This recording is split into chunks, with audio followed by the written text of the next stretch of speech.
The project, it's a senior design project for mechanical engineering, and our goal is to build a one-man off-road vehicle that'll compete in Budds Creek, Maryland. To build the car, it's a year-long process. Everything from the initial design that we start back in, early fall, all the way to the finished product that we get probably a couple weeks or maybe 3 or 4 weeks before competition, before we leave, just for testing. But it's a complete process the entire way.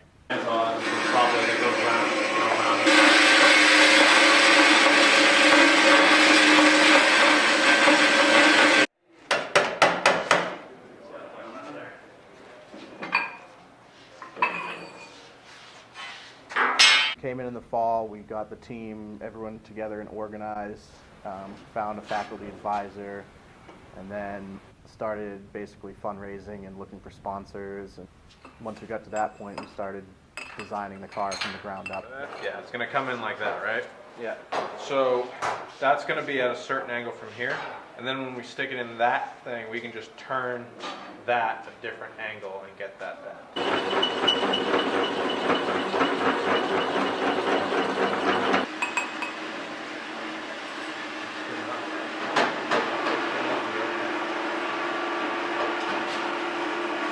I mean, in terms of competitors, every team's a competitor. One of the Canadian teams, they spoke a lot of French, but yeah. we need a welder. That they started hanging out speaking French behind our backs. So I don't know what they were saying, but yeah, they let us use their tools and materials, and so they were cool. Yeah, I mean, anytime you're working, with by hand with mechanical tools and instruments, there's always a human factor that comes into it. And so, a good example was when we were bending our frame, not all the bends came out on the right plane, and we had to redo a couple of the tubes.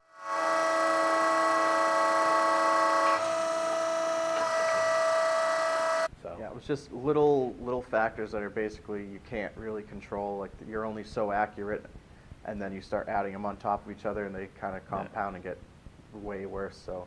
Yeah, like a degree off here, plus a degree off there, plus a degree off. It just builds onto each other. So you set a reference angle, and then we use this tool to make sure we're cutting the notch at the right reference to the other notch. That's extremely stressful. Trying to coordinate. We have 13 members of our team, 5 of which go to UNH Manchester. We're trying to communicate with them from Durham to Manchester and get everyone in the shop. All of a sudden, you're like, oh wow, it's a month just passed. What happened? But and we have to balance all that stuff with all the other engineering stuff, that we have. I mean, we have a project due a week from today in one of our other classes that I haven't even looked at. Yeah, so. Or our take-home exam Wednesday. Oh yeah, that too.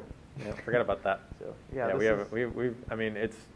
we're devoting pretty much any and all of our spare time to this.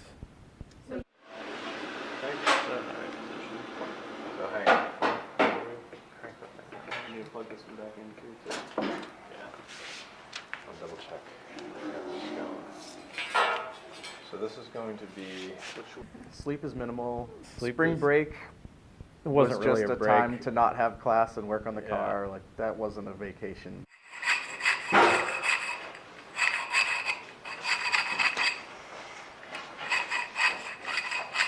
There's that. No, I grew up on the farm, so we always had trucks and tractors and stuff. And like I remember, I think I was like 5 years old. Like my dad would I couldn't reach any of the pedals, but he'd set me on the tractor, put it in drive, and just be like, "When you're done, turn the key." I'd drive the thing around for hours. And this machine is a tube notcher, and it has a cutting bit at the end that'll put a notch so that this tube could theoretically, however you need it, notch up to another tube like that. Nice.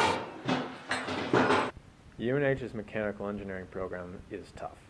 It'll kick your butt Definitely. it'll kick your butt if you're not with it, and you learn pretty quick whether or not you're cut out for it. 7145. For I can speak for at least the two of us. This was a pretty clear choice. This is what we wanted to do.